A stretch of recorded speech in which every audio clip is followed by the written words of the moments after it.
Once upon a time, in a faraway kingdom surrounded by silver rivers and emerald forests, there lived a princess named Alara, whose beauty was said to rival the light of dawn itself.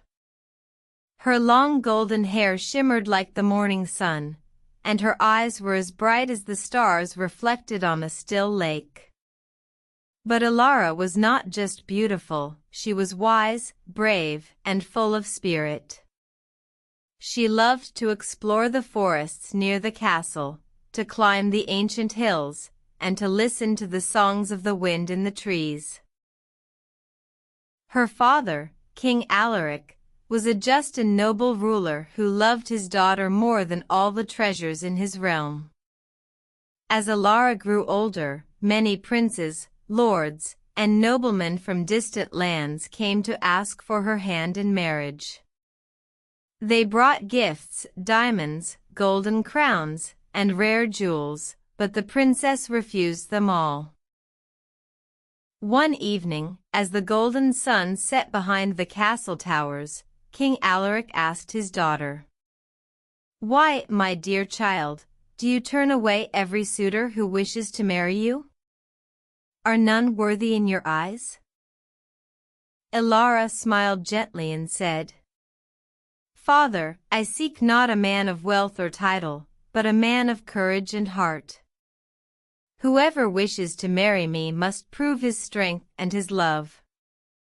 He must be strong enough to face danger, brave enough to venture into the unknown, and faithful enough to return for me." The king thought for a long moment and then nodded. "Very well," he said. "If that is your wish, it shall be done." The next morning, the royal heralds rode through every city and village of the kingdom. They carried a great proclamation sealed with the royal emblem. "By the command of King Alaric, whoever wishes to win the hand of Princess Alara must set forth on a quest to the Mountains of Shadow.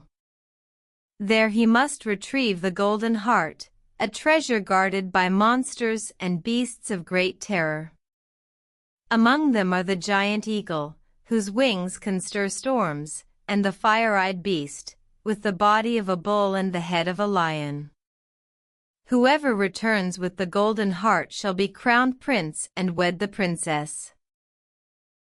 When the news spread, many young men stepped forward, knights in shining armor, adventurers from distant lands, and even simple soldiers dreaming of glory. One by one, they set out toward the Mountains of Shadow. But none returned. Some were never seen again, and others fled in terror, whispering tales of creatures that could swallow men whole or turn them to stone with a glance. Months passed, and the people began to lose hope. The princess would often stand on her balcony at night, looking toward the dark mountains far beyond the horizon. "Perhaps," she whispered, "no one is brave enough to love me." Then, one day, a stranger arrived at the castle gates. He was not dressed in shining armor but in worn leather. His cloak was torn by travel, and his sword was plain and unadorned. His name was Kale, a wanderer and son of a blacksmith. He bowed before the king and said, "Your Majesty, I seek the hand of your daughter, and I will bring back the Golden Heart." The court laughed at him. "You," said one of the nobles.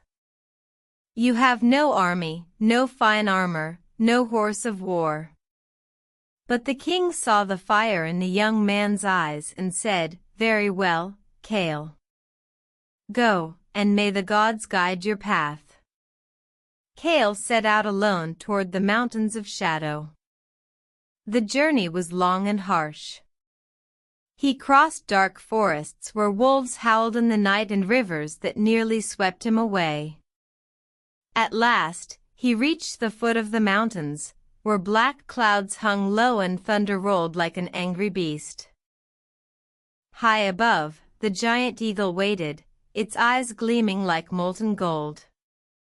When Kale began his climb, the creature swooped down, its wings stirring hurricanes of dust and stone. Kale held fast to the rocks and drew his sword. The eagle struck again, and Kale rolled aside, thrusting his blade upward. The steel met feathers as strong as steel, and sparks flew. After a fierce struggle, Kale managed to wound the beast, and it retreated, screeching into the storm. Wounded and exhausted, Kale continued his climb until he reached a dark cave. Inside, the walls glowed with strange light. There, guarding the treasure, stood the fire-eyed beast, its body that of a bull, its mane flaming like the sun, and its lion's head crowned with horns of black stone. When it saw Kale, it roared, and fire burst from its mouth. Kale leaped aside, the flames licking at his cloak. He fought bravely, striking again and again, though the beast's hide was harder than iron. Remembering the stories his mother once told him, Kale shouted, "Monsters fall not to strength alone, but to courage and heart." He then grabbed a piece of shining crystal from the cave floor and held it before the beast's fiery eyes. The light reflected and blinded it for a moment, just long enough for Kale to strike true. With a cry, he drove his sword into the monster's heart, and the cave trembled. The beast fell, its eyes fading like dying embers. In the silence that followed, Kale saw the treasure, the golden heart, a crystal glowing with pure light, resting upon an altar of stone. He took it carefully and began his long journey home. Weeks later, when he reached the gates of the castle, the guards could hardly believe their eyes. The princess herself ran down the steps to meet him. "You did it," she cried. "You returned." Kale knelt before her and held out the golden heart. "I have faced the darkness, Princess Alara," he said softly. "But the thought of you gave me strength. It was love that guided me home." The king, moved by his courage, placed his hands upon Kale's shoulders and declared before all the court, "You have proven yourself, Kale, son of a blacksmith. You are worthy to be the prince of this kingdom and the husband of my daughter." The people rejoiced, and that very night, the castle shone with thousands of candles.